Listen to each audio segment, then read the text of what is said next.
is Muhammad Kevin Adriansyah. My name is 2124090190.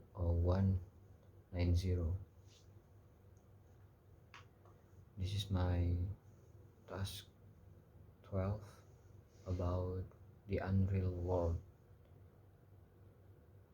The unreal world. Dr. Ali Jazayeri, Associate Professor of Clinical Psychology at Chicago School of Professional Psychology's Los Angeles campus, believes there are clear and present dangers that must be addressed. I definitely I definitely believe that social media has had a significant impact on our lives. The world we see on Facebook and other social media platforms is not the real world. It's a human creation. Jazayeri explains. Among the other dangers that Facebook may pose in our lives, such as a lack of privacy, is the habit of constantly comparing ourselves to others. When people are happy, they tend to post a lot of happy things. When I'm unhappy, however, I will consciously or unconsciously compare myself to the other. As a result, I create a world that is not real because I imagine that everyone in that world is happy except for me. While each social media site has its own personality and purpose, the widely popular Facebook and its estimated 1 billion active monthly users had gained the most attention from psychologists for the potential to distort an individual's sense of self and sense of other people. From a psychological standpoint, what worries Jazayeri the most is the risk of slipping too far into a virtual world and losing touch with a real life, real self, and real priorities.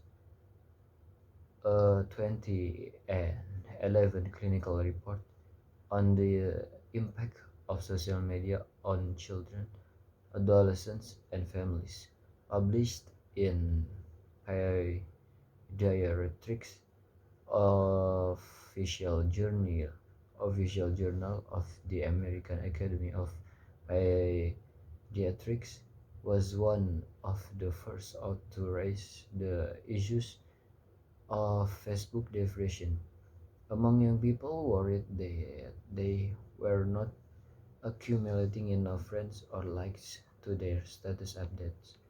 Around the same time, Dr. Cecilia Andresen and her colleague at the University of Bergen in Norway published a piece about their work with the Bergen Facebook Addiction Scale, the journal Psychological Reports.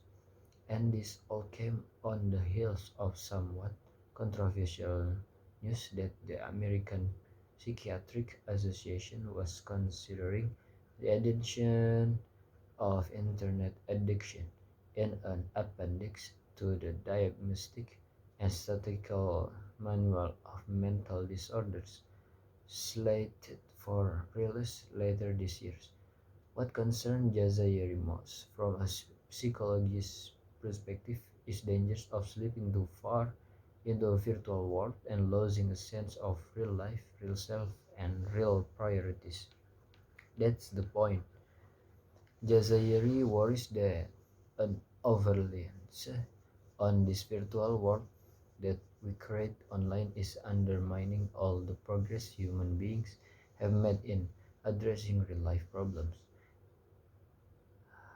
Like Turkle and other experts, he is careful to also note the value of such sites for helping people do everything from reconnect with old friends and family members to rallying community members during time of national tragedy or disaster.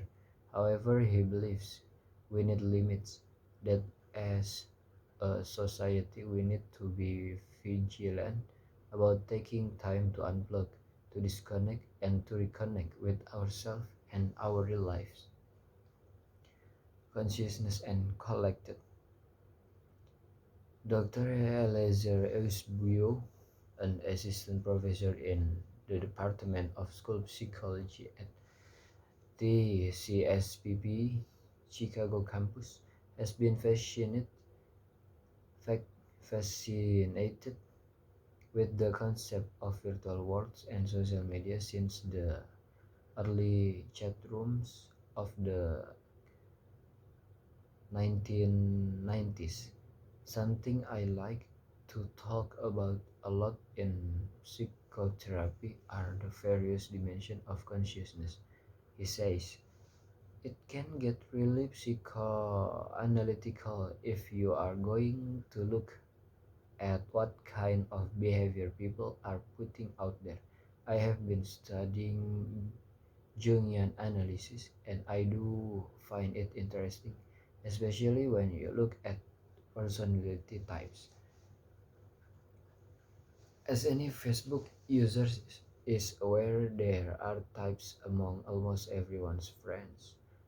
Of all the social media sites, Facebook is a place where he says almost every personality type can be found and analyzed. This is the best modern example I have come across of what I have been calling the collective unconscious personified. How do we choose to present ourselves to this world? In addition, at what point do we stop? The professional fiber. John Fowler received an MA in psychology at the CSPP Chicago campus in 2009 and for several years made his business teaching other professionals how to use social media to advance their careers. 3 years have passed since he published this book, Graduate to Link ID, Jumpstart Your Career Support Network Now. And he says the social media of today is already vastly different.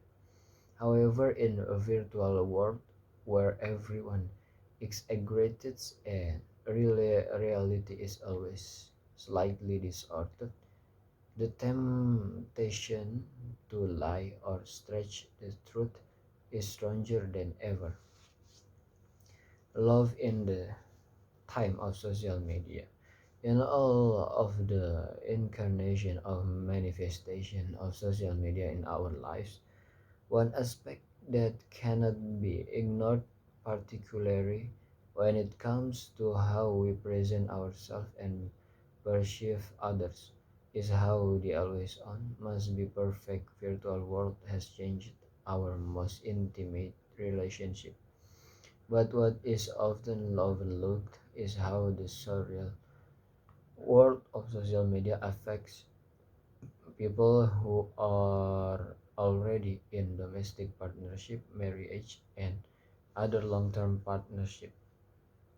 As far as affairs go, Bacon says if the will is there, people will always find a way.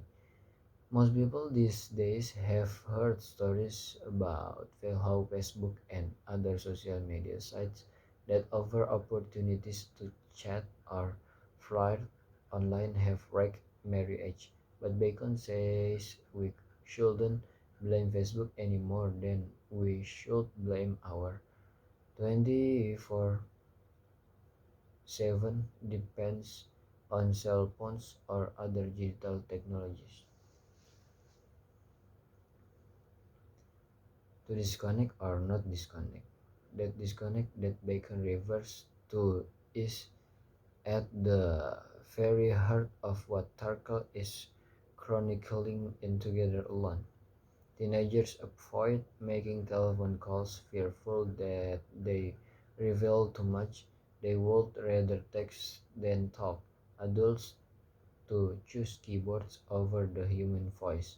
The irony of it all is that we can see it happening to our kids, our friends, even ourselves.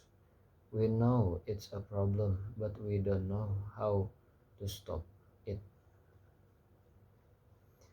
Uh, my message is don't play social media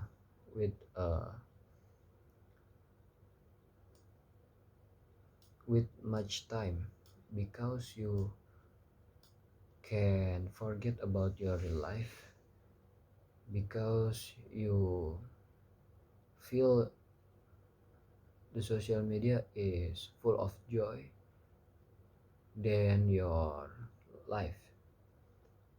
Enjoy your life and be grateful. My name is Muhammad Kevin Adriansyah. Wassalamualaikum warahmatullahi wabarakatuh.